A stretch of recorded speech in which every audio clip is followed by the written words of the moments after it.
Biology series को आगे बढ़ाते हुए आज चैप्टर 2 में हम लोग जानेंगे क्लासिफिकेशन ऑफ लिविंग ऑर्गेनिज्म, मतलब जीवधारियों का वर्गीकरण। जितने भी जीव है उसको किन किन भागों में बांटा गया है और कैसे बांटा गया है, किस आधार पे बांटा गया है, उसके बारे में हम लोग पढ़ेंगे। सबसे पहले जानेंगे कैरोलस लिनियस के बारे में। कैरोलस लिनियस कौन थे? तो यह एक स्वीडिश वैज्ञानिक थे, स्वीडन के एक वैज्ञानिक थे जिनका काल समय पीरियड था 1708 से लेके 1778 तक। ये कहाँ के वैज्ञानिक थे? तो स्वीडन के स्वीडिश वैज्ञानिक थे और इन्हीं को वर्गीकी का जनक, मतलब फादर ऑफ टेक्सोनॉमी कहा जाता है। किसको? कैरोलस लिनियस को। कैरोलस लिनियस को क्या कहा जाता है? वर्गीकी का जनक, फादर ऑफ टेक्सोनॉमी। क्यों? क्योंकि इन्होंने एक बुक लिखा था जिस बुक का नाम था सिस्टेमा नेचुरे। सिस्टेमा नेचुरे, और इस बुक में इन्होंने समस्त जीवित प्राणी को 2 भाग में बांटा था। समस्त जीवित प्राणी को कितने भाग में बांटा था? 2 भाग में बांटा था। पहला पादप जगत मतलब प्लांट किंगडम, और जंतु जगत एनिमल किंगडम। एनिमल किंगडम 2 भाग में कौन कौन? पादप जगत और जंतु जगत। तो इन्होंने समस्त जीव जंतु को, समस्त जीवित प्राणी को 2 भाग में बांट दिया था। इसीलिए इन्हें बोला जाता है कि वर्गीकी का जनक, फादर ऑफ टेक्सोनॉमी। अगर टेक्सोनॉमी के बारे में बात करें, वर्गीकी कैसे किया जाता है वर्गीकरण, तो वर्गीकरण के 3 स्टेप्स हैं, 3 चरण हैं। वर्गीकी के कितने चरण हैं? 3 चरण हैं। पहला है आइडेंटिफिकेशन, किसी भी जीव जंतु को पहचान करना कि वो कैसा जीव जंतु है। उसका पहचान करने के बाद उसको क्लासिफाई करना। क्लासिफाई करना मतलब वर्गीकरण करेंगे, फिर उसका नोमेनक्लेचर करेंगे, मतलब नामकरण करेंगे। तो ये 3 स्टेप्स हैं जिसको किसने दिया था? कैरोलस लिनियस ने बोला था कि सबसे पहले आइडेंटिफिकेशन करेंगे, फिर उसके बाद क्लासिफिकेशन करेंगे और फिर उसके बाद नोमेनक्लेचर करेंगे, मतलब पहचान करेंगे सबसे पहले, फिर उसको वर्गीकरण किया जाएगा, फिर उसका नामकरण किया जाएगा। कैरोलस लिनियस ने 6 यूनिट ऑफ टेक्सोनॉमी बताया था। यूनिट कितने यूनिट बताए थे? इकाई, मतलब 6 इकाई बताए थे। किसका? वर्गीकी का। वर्गीकी के कितने इकाई बताएं? 6। कौन कौन से? तो सबसे पहला जाति, स्पीसीज जिसको बोलते हैं। किसी भी जीव जंतु का स्पीसीज जो होता है, जाति जो होता है, वो सबसे छोटी इकाई होती है। इसको आप याद रख लीजिएगा, ये बहुत मोस्ट इम्पोर्टेंट है, क्योंकि यहाँ से बहुत बार सवाल को पूछा जाता है और यहाँ से पूछा जाता है कि आप ऑर्डर में सजाइए, मतलब लगातार सजाइए। तो सबसे छोटा कौन है? जाति है, जिसको इंग्लिश में बोलते हैं स्पीसीज। इससे बड़ा आ जाता है वंश, जिसको इंग्लिश में बोलते हैं जीनस। फिर आता है कुल, फैमिली, जिसको इंग्लिश में बोलते हैं। फिर आता है गण, इंग्लिश में बोलते हैं ऑर्डर। वर्ग आता है, इंग्लिश में बोलते हैं क्लास। और सबसे लास्ट में आता है संघ, जिसको बोलते हैं फाइलम। तो सबसे छोटा कौन है? जाति, आप याद रखेंगे। और सबसे बड़ा कौन है? संघ, फाइलम। तो इसको आप एक रूप में सजाने के, एक मतलब लाइन से सजाने का आप इसको याद कर लीजिएगा। जब तक याद नहीं रहेगा आप नहीं सजा पाइएगा। फिर से एक बार पढ़ते हैं। जाति इंग्लिश में स्पीसीज, वंश इंग्लिश में जीनस, कुल फैमिली, गण ऑर्डर, वर्ग संघ। ठीक है, हिंदी में एक बार। जाति, वंश, कुल, गण, वर्ग, संघ। इंग्लिश में species, genus, family, order, class, phylum. ये 6 प्रकार का यूनिट किसने दिया था? तो कैरोलस लिनियस ने दिया था। किसके लिए? तो टेक्सोनॉमी के लिए, मतलब वर्गीकी के लिए। इसके बाद आते हैं, इन्होंने 2 किंगडम क्लासिफिकेशन तो कर दिया, पादप जगत और जंतु जगत, लेकिन इनसे सेटिस्फाई नहीं होकर 3 किंगडम क्लासिफिकेशन का भी उद्भव हुआ, जिस 3 जगत वर्गीकरण। 3 किंगडम क्लासिफिकेशन मतलब 3 जगत वर्गीकरण। करण। इसका प्रतिपादन किसने किया था? तो इसका प्रतिपादन अर्नेस्ट हैकेल ने किया था। ये मोस्ट इम्पोर्टेंट है, याद रखिएगा। ये 3 किंगडम क्लासिफिकेशन का जनक कौन है? तो अर्नेस्ट हैकेल। 2 किंगडम क्लासिफिकेशन का जनक कौन है? तो Carolus Linnaeus. 3 kingdom classification Ernest Haeckel. इन्होंने बोला कि पादप जगत तो ठीक है, चलो प्लांट किंगडम सही है, जंतु जगत भी ठीक है, लेकिन एक और किंगडम होगा जिसका नाम रहेगा प्रोटिस्टा। जिसका नाम क्या रहेगा? प्रोटिस्टा। प्रोटिस्टा के बारे में हम लोग आगे पढ़ेंगे कि प्रोटिस्टा किसे कहते हैं। ठीक है, तो 3 जगत क्लासिफिकेशन, इसमें इतना बातें सीखना है। इससे आगे बढ़कर हम लोग फिर चलते हैं। जो मोस्ट इम्पोर्टेंट वर्गीकरण दिया गया, जो लेटेस्ट है, वो है 5 किंगडम क्लासिफिकेशन। और इससे भर भर कर एग्ज़ाम में सवाल पूछे जाते हैं। 5 जगत वर्गीकरण, इसका जनक कौन है? R.H. विटेकर। तो R.H. विटेकर ने कितने जगत किंगडम क्लासिफिकेशन दिया? 5 किंगडम क्लासिफिकेशन, 5 जगत वर्गीकरण। कौन कौन है? तो सबसे पहले आते हैं मोनेरा, फिर आते हैं प्रोटिस्टा, पादप, कवक, जंतु। Monera, protista, plants, fungi and animalia. ये 5 जगत का वर्गीकरण किसने किया? R.H. विटेकर ने किया था। ओके, और एक बात को हम समझते हैं कि कोशिका की संख्या के आधार पे जीव जंतुओं को कितने भागों में बांटा जा सकता है? 2 भाग में बांटा जा सकता है। कोशिका की संख्या के आधार पे, on the basis of number of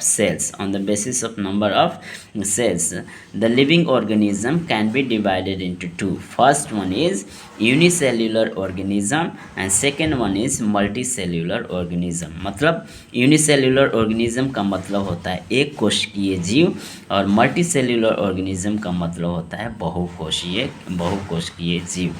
एक कोशिकीय जीव और बहुकोशिकीय जीव में क्या अंतर है, आइए हम उसको समझ लेते हैं। जो एक कोशिकीय यूनिसेल्युलर ऑर्गेनिज्म है, ये सिर्फ और सिर्फ ओनली 1 सेल से, मतलब एक ही सेल रहेगा, एक कोशिका से बने रहते हैं। कितने कोशिका रहेंगे इसमें? एक कोशिका से बने रहते हैं। कोशिका क्या होता है इसके बारे में भी हम लोग पढ़ेंगे आने वाले अध्याय में, लेकिन इतना समझ लीजिए कि जीवधारियों का शरीर का सबसे छोटी इकाई को ही कोशिका कहते हैं, और कोशिका से ही सभी जीवधारियों का निर्माण हुआ है। तो मतलब एक कोशिकीय जीव में कितने कोशिका रहते हैं? तो एक कोशिका रहेगा। फिर आता है बहुकोशिकीय जीव में बहुत सारे कोशिका, मेनी सेल्स, मतलब बहुत सारी कोशिकाएं रहती है। इनका जो रहता है कि सिंपल बॉडी ऑर्गेनाइजेशन, मतलब इनका जो बॉडी का स्ट्रक्चर रहता है एकदम साधारण तरीका से रहता है। लेकिन इनका जो रहता है ना बहुकोशिकीय का, कॉम्प्लेक्स रहता है। क्या रहता है? कॉम्प्लेक्स, मतलब जटिल रहता है। जो यूनिसेल्युलर ऑर्गेनिज्म है, या तो ये प्रोकैरियोट सेल हो सकते हैं या यूकैरियोट सेल हो सकते हैं। प्रोकैरियोटिक सेल के भी बने हो सकते हैं या यूकैरियोटिक सेल के भी बने हो सकते हैं। प्रोकैरियोटिक सेल का मतलब होता है वैसा सेल, वैसा कोशिका जिसका केंद्रक का अभी विकास पूरी रीति से नहीं हुआ है। केंद्रक और मेम्ब्रेन झिल्ली का जो होता है विकास, वो पूरी तरह से नहीं हुआ है, उसको बोलते हैं प्रोकैरियोटिक कोशिका। यूकैरियोटिक कोशिका में केंद्रक का विकास हो गया होता है, इसीलिए इसको बोलते हैं यूकैरियोटिक कोशिका। तो जो यूनिसेलर एक कोशिकीय जीव हैं, वो सिर्फ और सिर्फ प्रोकैरियोटिक्स और यूकैरियोटिक्स दोनों कोशिका के हो सकते हैं। लेकिन जो बहुकोशिकीय जीव हैं वो सिर्फ और सिर्फ यूकैरियोट्स के ही बने होते हैं, मतलब यूकैरियोटिक कोशिका के होते हैं। ये बोला है कि cannot be seen naked by naked eyes. कभी कभी ऐसा हो सकता है, बहुत मतलब जनरली एक कोशिकीय जीव को आप खुली आंखों से नहीं देख सकते हैं, लेकिन मल्टी सेल्यूलर ऑर्गेनिज्म बहुकोशिकीय जीव को आप खुली आंखों से देख सकते हैं। यूनिसेल्यूलर में एक कोशिकीय में कौन कौन से आएंगे? तो बैक्टीरिया आ गए, अमीबा आ गया, पैरामीशियम, ये सब बहुत सारे हैं। और बहुकोशिकीय में कौन आएंगे? ह्यूमन बॉडी आएगा, जैसे हम लोग हो गए, पेड़ हो गया, मंकी हो गया, और बहुत सारे कुत्ता हो गए, ये सब क्या आएंगे? बहुकोशिकीय जीव है। इसके बाद हम लोग आगे चलिए अब एक एक कर सभी जगत को जानते हैं। सबसे पहले मोनेरा। मोनेरा जो है वो प्रोकैरियोटिक कोशिका वाले जीव होते हैं। प्रोकैरियोटिक कोशिका मतलब वैसी कोशिका जिसमें अभी केंद्रक का, जैसे मान लीजिए एक कोशिका है तो यहाँ पे केंद्रक रहता है, तो केंद्रक अभी विकसित नहीं हुआ, अच्छा से नहीं हो जिसको, इसीलिए उसको प्रोकैरियोटिक कहते हैं। प्रोकैरियोटिक कोशिका और यूकैरियोटिक कोशिका किसे कहते हैं, इसके बारे में भी हम लोग कोशिका के चैप्टर में अध्ययन करेंगे। तो बस इतना याद रखिए कि मोनेरा कैसे जीव होते हैं, तो जिसमें प्रोकैरियोटिक कोशिका वाले जीव मोनेरा जगत में आते हैं, मोनेरा जगत में आते हैं। फिर यहाँ बोलता है मोनेरा नो ऑर्गेनाइज न्यूक्लियस और सेल और नो न्यूक्लियस, कह रहा है कि जो केंद्रक होता है वो अविकसित केंद्रक होता है, अविकसित केंद्रक होता है। किस जगत के जंतु प्राणियों का, तो मोनेरा जगत के जीव जंतुओं का जो केंद्रक होता है वो अविकसित होता है। फिर रिजिड सेल वॉल मतलब कठोर कोशिका भित्ति होती है। इनका जो कोशिका भित्ति होता है वो कैसा होता है, वो कठोर होता है। इसमें कौन कौन से जीव आते हैं, तो जीवाणु, बैक्टीरिया, नील हरित शैवाल, ब्लू ग्रीन एल्गी और साइनोबैक्टीरिया। इतना बातों को आप जरूर याद रखिएगा, मोनेरा जगत में क्या क्या आता है। फिर इसके बाद आते हैं प्रोटिस्टा। प्रोटिस्टा में एक कोशिकीय यूनिसेल्यूलर, जैसे हमने बताया था दो प्रकार के जीव होते हैं, एक कोशिकीय और बहुकोशिकीय। तो एक कोशिकीय मतलब यूनिसेल्यूलर ऑर्गेनिज्म किस में आते हैं, प्रोटिस्टा में आते हैं। किसमें, प्रोटिस्टा में। और एक कैसे सेल होता है, इनका कोशिका कैसा होता है, यूकैरियोटिक होता है। देखिए मोनेरा में प्रोकैरियोटिक होता है, लेकिन इसमें क्या होता है, यूकैरियोटिक होता है। मोनेरा जो है इसमें क्या होता है कि इसमें भी यूनिसेल्यूलर मतलब एक कोशिकीय जीव आते हैं, और प्रोटिस्टा में भी एक कोशिकीय जीव आते हैं, लेकिन इसमें मोनेरा में प्रोकैरियोटिक सेल वाले होते हैं और प्रोटिस्टा में यूकैरियोटिक सेल वाले होते हैं। इस बात को आप याद रखिएगा। फिर इसमें क्या होता है, डेवलप्ड न्यूक्लियस मतलब विकसित केंद्रक होता है। यूकैरियोटिक सेल में विकसित केंद्रक होता है। कौन कौन से जीव आते हैं, अमीबा हो गया, यूग्लिना हो गया, पैरामीशियम, प्लाज्मोडियम, ये सब इसमें आते हैं। एक और बात याद रखने की है कि प्रोटिस्टा जगत में हेटेरोट्रोपिक और ऑटोट्रोपिक दोनों प्रकार के प्राणी पाए जाते हैं, जीव पाए जाते हैं। कौन कौन से, हेटेरोट्रोपिक और ऑटोट्रोपिक। हेटेरोट्रोपिक का मतलब होता है ऐसा प्राणी जो दूसरे पे आश्रित हो, जो अपने भोजन के लिए दूसरे पे आश्रित हो, उसे क्या कहते हैं, विषम पोषी या विषम पोषण कहते हैं। ऑटोट्रोपिक जो स्वयं पोषी करता है, अपना भोजन स्वयं बनाता है, जैसे कोई भी पेड़ पौधा अपना भोजन स्वयं बनाते हैं, उसे बोलते हैं ऑटोट्रोपिक या स्वपोषी या स्वपोषण। और वैसा जीव जंतु जो अपना भोजन स्वयं ना बनाकर दूसरे के भोजन पे आश्रित रहता है, उसे बोलते हैं हेटेरोट्रोपिक या विषम पोषी। जैसे मनुष्य अपना भोजन स्वयं नहीं बनाता है, लेकिन पेड़ पौधों का भोजन बनाया हुआ खाता है, इसीलिए इस मनुष्य को हेटेरोट्रोपिक बोलते हैं। लेकिन पेड़ पौधे जो हैं वो ऑटोट्रोपिक है, क्योंकि ये सूर्य के प्रकाश संश्लेषण की मदद से अपना भोजन बनाते हैं, इसीलिए इन्हें ऑटोट्रोपिक कहते हैं। अब एक क्या बोल रहा है कि इसमें दोनों प्रकार के, प्रोटिस्टा जगत में दोनों प्रकार के ऑटोट्रोपिक भी आते हैं और हेटेरोट्रोपिक भी आते हैं। जैसे ऑटोट्रोपिक में क्या आएंगे, शैवाल आएंगे। लेकिन एक बात यहाँ पे याद रखना है, यहाँ पे ट्रिक फंस सकते हैं हम लोग। जो ब्लू ग्रीन एल्गी है, ब्लू ग्रीन नील हरित शैवाल है, वो प्रोटिस्टा में नहीं आता है, प्रोटिस्टा में नहीं आता है। वो किस में आता है, तो मोनेरा में। हम लोगों ने ऊपर पढ़ के आया कि नील हरित शैवाल किस में आएगा, मोनेरा में। लेकिन यहाँ पे बोल रहा है कि शैवाल क्या होते हैं कि स्वपोषी होते हैं, लेकिन सब नहीं, इसमें एक्सेप्शन क्या है, तो ब्लू ग्रीन एल्गी, नील हरित शैवाल, इस बात को याद रखिएगा। फिर आता है डायटम एंड क्लेमाइडोमोनास। ये क्या है, एक ग्रीन एल्गी है।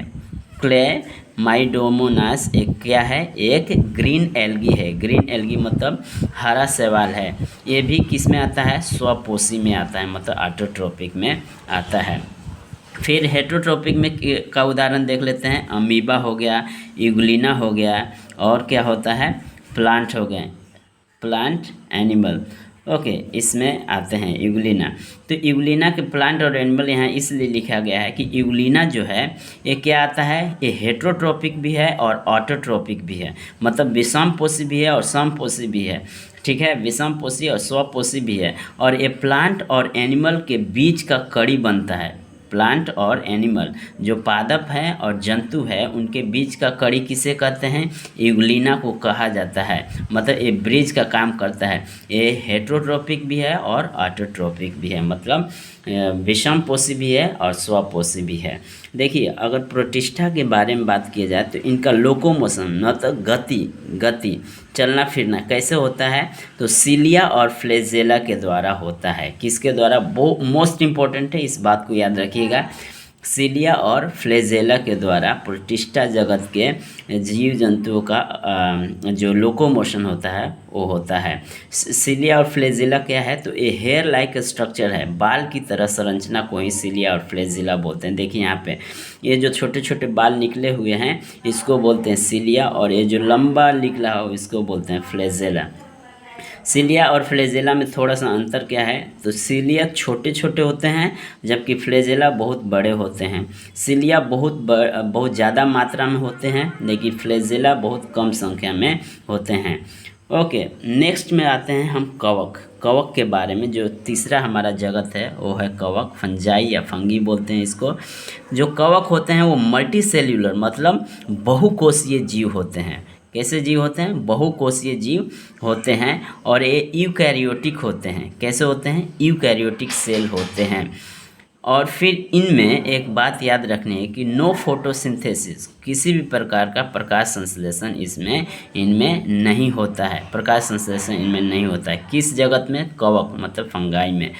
और ये होते हैं सैप्रोफाइटिक मतलब मृत भोजी बोलते हैं इनको, मृत पोषी भी बोल सकते हैं। मृत पोषी का मतलब होता है वैसे पेड़ पौधे या वैसे जीव जंतु जो अपना भोजन, जो अपना पोषण कहाँ से करते हैं, सड़े गले चीज़ों से करते हैं, उनको बोलते हैं मृत पोषी, या इंग्लिश में बोलते हैं सैप्रोफाइटिक मृत पोषी।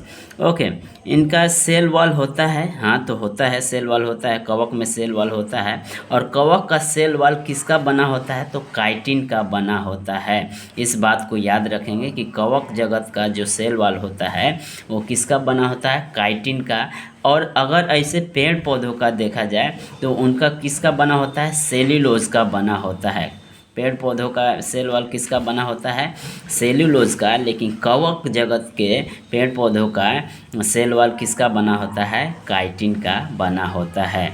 फूड रिजर्व, फूड का प्रिजर्व मतलब फूड कहाँ पे रिजर्व करके रखते हैं, इनको किस फॉर्म में रखते हैं, तो ग्लाइकोजन और ऑयल के फॉर्म में अपना फूड को रिजर्व करके ये लोग रखते हैं।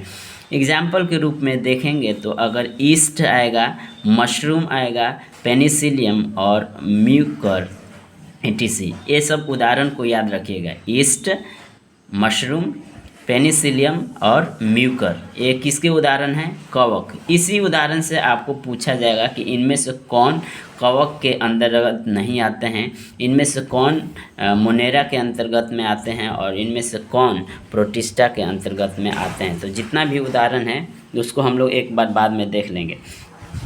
चौथा में है पादप, प्लांट किंगडम में क्या है कि हर एक प्रकार का यूकैरियोटिक सेल, यूकैरियोटिक जो है होते हैं कोशिका वाले, वो सब इसमें पादप में आएंगे, पेड़ पौधे में आएंगे।